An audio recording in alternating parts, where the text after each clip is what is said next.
Hello guys, my name is Andres Saban. Today we'll be discussing uh, how nuclear weapons work.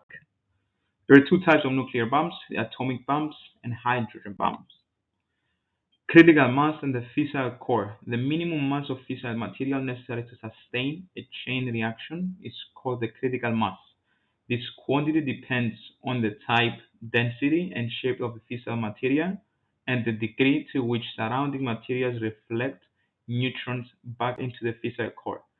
A mass that is less than the critical amount is said to be subcritical, while a mass greater than the critical amount is referred to as supercritical. There are two types of nuclear energy that can be released from an atom. There's nuclear fission, which is the nucleus of an atom is split into two smaller fragments by a neutron. This method usually involves isotopes of uranium-235 and uranium-233 or plutonium-239. And nuclear fusion, two smaller atoms are brought together, usually hydrogen or hydrogen isotopes such as deuterium or tritium, to form a larger one, such as helium isotopes. This is how the sun produces energy. What is nuclear fission? Nuclear fission produces the atomic bomb, a weapon of mass destruction that uses power released by the splitting of atomic nuclei. When a single free atom strikes the nucleus of an atom of radioactive material, like uranium or plutonium, it knocks two or three more neutrons free. Energy is released when those neutrons split off from the nucleus, and the newly released neutrons strike either uranium or plutonium nuclei, splitting them in the same way, releasing more energy and more neutrons.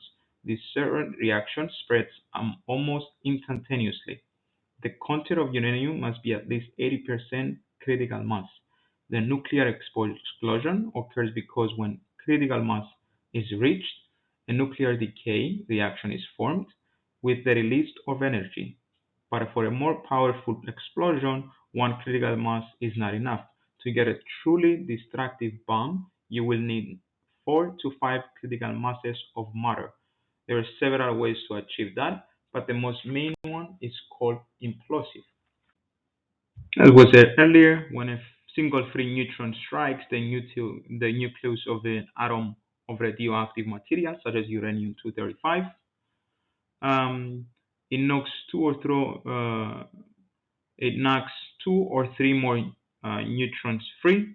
Energy is then released when those neutrons split off from the nucleus, and the newly released neutrons strike other uranium or plutonium nuclei, splitting them in the same way, releasing more energy and more neutrons.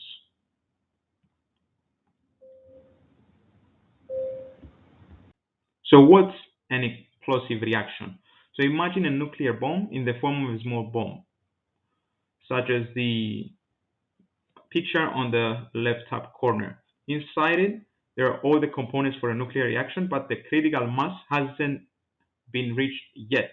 In order to achieve this, we need to create a guided explosion from the outside. Suppose I put an explosive outside of the bomb and detonate it, such as the second picture on the top right corner. When properly exposed, the space inside the bomb will begin to shrink towards the center of the shock wave, such as the third picture on the bottom left corner. Um, the density of uranium or plutonium inside will increase and we get a nuclear explosion, as we can see on the fourth picture on the bottom right corner. There are two mostly known nuclear bombs as of today. The Hiroshima bomb, due to its long, thin shape, the Hiroshima bomb was called Little Boy. The material used was uranium-235. It is believed that the fission of slightly less than 1 kilogram of uranium-235 released energy equivalent to approximately 15,000 tons of TNT. The Nagasaki bomb, compared to the one on the Hiroshima, was rounder and fatter. It was called Fatman. The material used was plutonium-239. The fission of slightly more than 1 kilogram of plutonium-239 is thought to have released destructive energy equivalent to about 21,000 tons of TNT. As we can see on the left picture, we see the Hiroshima bomb, and on the little boy, and on the right picture is the fat boy or the Nagasaki. The hydrogen bomb. So hydrogen bombs use a process called nuclear fusion, which is a reaction that releases atomic energy by the union of light nuclei at high temperatures to form heavier atoms. Hydrogen bombs, which use nuclear fusion, have higher destructive power and greater efficiencies than atomic bombs. Due to the high temperature required to initiate a nuclear fusion reaction, the process is often referred to as a thermonuclear explosion. This is typically done with the isotopes of hydrogen, such as deuterium and tritium, which fuse together to form helium atoms. So usually hydrogen bombs use a fusion reactor. What is needed for a fusion reactor? The current best bet for fusion reactors is the deuterium tritium fuel. This fuel reaches fusion conditions at lower temperatures compared to other elements and releases more energy than other fusion reactions. The deuterium and tritium are isotopes of hydrogen, the most abundant element in the universe. How does nuclear fusion lead to chain reaction? The emission of several neutrons in the fission process leads to the possibility of a chain reaction if at least one of the fission neutrons induces fission in another fissile nucleus, which in turn fissions and emits neutrons to continue the chain. Conditions for nuclear fusion. When hydrogen atoms fuse, the nuclei must come together. However, the protons in each nucleus will tend to repel each other because they have the same charge. They're positive. So, for example, when you put magnets together, they push apart from each other. So, to achieve this fusion, you need to create special conditions to overcome these tendencies. Such condition is high pressure, gives the hydrogen atoms enough energy to overcome the electrical repulsion between the protons. Fusion requires temperature of about 100 million Kelvin, approximately 6 times higher than the sun's core. At these temperatures, hydrogen is a plasma, not a gas. Plasma is a high energy state of matter in which all the electrons are stripped from atoms and move freely about. High pressure squeezes the hydrogen atoms together.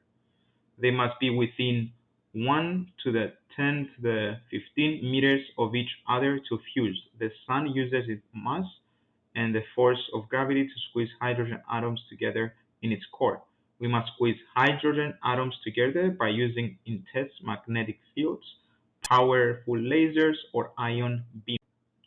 Radiation is one of the factors caused as a result of the explosion of nuclear weapons. There are three types of ionizing radiation: alpha radiation, which may not do much harm. A person's clothing may protect them from contact with exposed skin. Beta radiation is a little more serious, can cause significant damage at a distance of 10 meters or 10 feet from the radiation source. Among the consequences can be radiation burns or cataracts.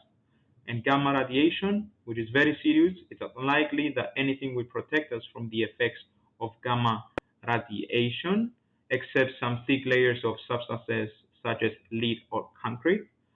With its high penetrating power, it literally permeates the body, causing damage. Most well-known consequences are radiation sickness, cancer, and gene mutation.